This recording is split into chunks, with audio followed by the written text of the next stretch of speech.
دا چن میری چوری چ آ گیا تو میں چوری بند کر دی.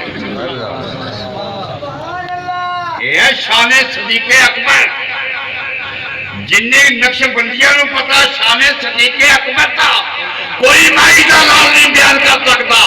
جدو خواب آیا چوری بند کر لی صبح ہوئی پریشان ہو گئے تے سیانے دے کول چلے گئے. تے سیانہ کون؟ غیر مسلم کرسچن پادری تے کول چلے گئے. آخیا میں رات خواب دیکھا اے خواب دیکھا. تے پادری نے نام پوچھے پادری نے کنیت پوچھی پادری نے رہائش دا علاقہ پوچھیا مکہ پوچھیا کہ مکے دا رہن والا کہ ابو بکر میری کنیت کہ قیافہ میرا نام کہ جدو مین چین کر کے اپنا صحاب و کتاب کٹ کے تے شاہی پادری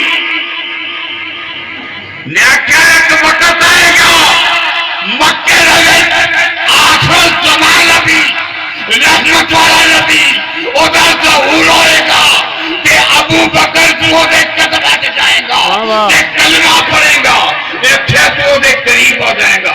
لبیک یا رسول اللہ لبیک لبیک لبیک یا رسول اللہ لبیک لبیک لبیک یا رسول اللہ.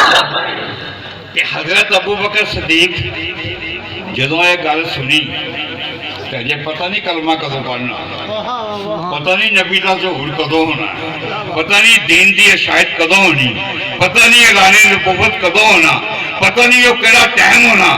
ابو بکر صدیق نے اسی دن تو انتظار کرنا شروع کر دیتا کہ یا اللہ پاک وہ وقت کدوں آئے گا جدوں اللہ کا محبوب مکے سے ظہور کرے گا تے میں وہ ہاتھ سے بیعت کراں گا کہ ایک دن ایسا آئے گا غارِ ثور کے اندر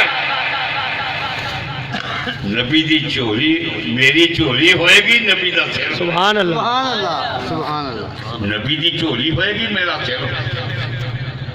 تے اس نے میں ذکر خفی کراں گا کہ نبی بیدار نہ ہو جائے نبی پریشان نہ ہو جائے. آکیا نارے نبی دے چہرے دی زیارت کرتے رہے نارے سا اندر جائے اللہ سا باہر جائے اللہ جو دم کافر سو دم کافر سانو مرشد بلایا. سمجھ آئی جنہ اسی سمجھنے سے صحابہ نو نہیں پتا